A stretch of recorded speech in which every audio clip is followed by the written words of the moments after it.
হয়েছে, গণতান্ত্রিক উপায়ে লড়াই করতে গেছে। দাবি যে ওয়াকফ নিয়ে যে আমাদের সমস্যা, যে নতুন আইন, যে আইন নিয়ে মমতা ব্যানার্জি মুখে বলছেন যে আমরা পশ্চিমবঙ্গে লাগু করব না, আর সেই ওয়াকফ আইন নিয়ে যখন রাস্তা মিছিল করতে নামছে, যা অলরেডি লাগু হয়ে গেছে, ভাউতাবাজি করলে হবে না। কেন্দ্রীয় সরকারের আইন লাগু হবে কি হবে না এই মমতা ব্যানার্জি হাতে থাকে না। মমতা ব্যানার্জি আইন করে বাতিল করার কথা বলতেও পারেন না, কিন্তু রাস্তার লড়াইয়ে থাকতে পারেন। সেই রাস্তার লড়াই আটকে দিচ্ছেন মমতা ব্যানার্জির নিচে, বলছেন দিল্লিতে গিয়ে মিছিল করো। আবার যখন ভাষা নিয়ে সমস্যা হচ্ছে তখন নিজেই পশ্চিমবঙ্গে মিছিল করছেন। 21শে জুলাইয়ের প্রোগ্রাম আপনারা জানেন, কলকাতায় স্তব্ধ করে ফেলেন মমতা ব্যানার্জি তার পুলিশকে দিয়ে। আর যখন গণতান্ত্রিক উপায়ে মানুষ নিজের অধিকারের কথা বলে, যখন ওয়াকফের রাইটের কথা বলেন, যখন ওবিসি রাইটের কথা বলেন, যখন মাইনরিটি কমিটির অধিকারের কথা বলেন, সেটা মুসলিম হতে পারে, দলিত হতে পারে, আদিবাসী হতে পারে, তখন রাস্তায় তাকে ফেলে পেটানো হয়।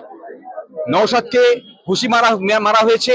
এর আগে আমরা বিভিন্ন ক্ষেত্রে দেখেছি, হ্যাঁ, যে ছাত্র যুবদের মৃত্যু ঘটেছে এই কলকাতার রাজপথে। যে ছেলেটি কিছুদিন আগে মারা গেল ডিওয়াইএফআই এর, সেও এই কলকাতার রাজপথে এই ধর্মতলাতে তার মৃত্যু হয়েছে। মইদুল মিদ্দা, এইরকম অনেকের মৃত্যু হয়েছে পুলিশের লাঠিচার্জে, পুলিশের আঘাতে। আমরা এই সমস্ত পুলিশের গ্রেপ্তারি চাই, এই সমস্ত অপরাধী পুলিশের গ্রেপ্তারি চাই।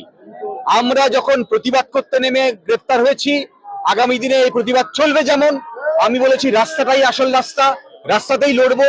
আদালতে আমরা যদি আইনজীবী একজন নয়, পুরো আইনজীবীর দল আমরা আছি। আমরা বলেছি অল ইন্ডিয়া লয়ার্স ইউনিয়নের high court committee, Bangshal committee, high court কোর্টে যা কমিটি আছে, সবাই, সমস্ত আইনজীবী আমরা একসঙ্গে লড়বো, যারা গণতান্ত্রিক উপায়ে রাস্তায় লড়াই করে তাদেরকে সহযোগিতা করার জন্য।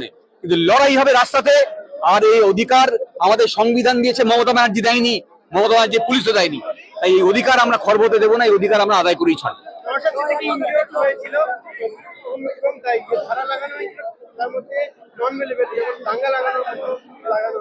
দাঙ্গা লাগানোর কথা বলেনি, তারা বলেছে পুলিশের কাজে বাধা এবং পুলিশের উপর আক্রমণ, এই অভিযোগ দিয়েছে। আনলফুল অ্যাসেম্বলি অভিযোগ দিয়েছে।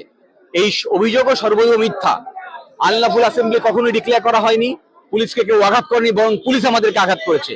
ফলে পুলিশ মিথ্যাচার করে, যেমন তার মন্ত্রিসভা।